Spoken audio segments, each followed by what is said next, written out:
दो बेटे बुजुर्ग का किस्सा। एक दफ़ा की बात है कि एक बुजुर्ग जो कि एक गांव में रहता था और गांव की थोड़ी ही दूरी पर एक समंदर था जहां पर वो लकड़ियों का काम करता था। क्योंकि वो बुजुर्ग लकड़ियों से चीज़ें बनाने में बहुत माहिर था और उसकी कारीगरी पूरे गांव में बहुत मशहूर थी। उसको किसी चीज़ की लालच नहीं थी। उस बुजुर्ग का एक छोटा सा खानदान था जिसमें दो बेटे, एक बेटी और बुजुर्ग की बीवी थी। तो वो खुशी खुशी अपनी ज़िंदगी गुजार रहे थे। बुजुर्ग के दोनों बेटे जवान हुए तो बुजुर्ग ने उन्हें भी अपने साथ इसी काम में लगा दिया। वो बेटे भी बुजुर्ग की तरह माहिर थे। साथ ही बुजुर्ग की बेटी ने भी ये काम शुरू कर दिया कि मैं घर में ऐसे नहीं रह सकती, मैं आपका इस काम में हाथ बटाऊंगी। तो यूं वो कश्ती बनाते और उसकी मुरम्मत करते। यूं उनकी ज़िंदगी अच्छी गुजर बसर हो रही थी।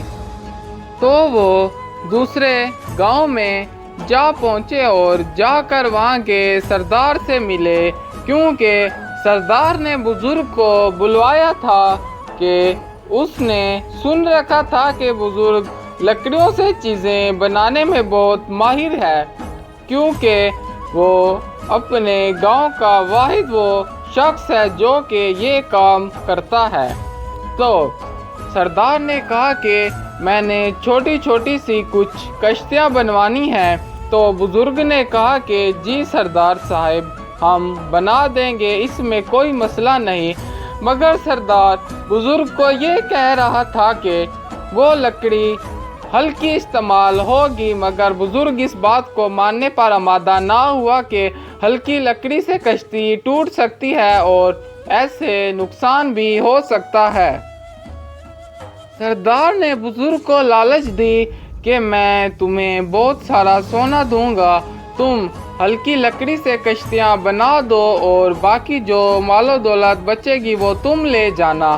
तो बुजुर्ग ने सरदार की किसी भी बात को ना माना। तो सरदार उठ खड़ा हुआ और बुजुर्ग की वाह वाह करने लग गया कि जिस तरह तुम अपने काम में ईमानदारी दिखाते हो वैसे ही तुम्हारा ईमान भी बहुत मजबूत है। तो सरदार बुजुर्ग की ईमानदारी को देखकर बहुत खुश हुआ और बुजुर्ग से ही वो कश्तियाँ बनवाई और बुजुर्ग को एक इनाम भी दिया। तो यूं बुजुर्ग की सब वाह वाह करने लग गए।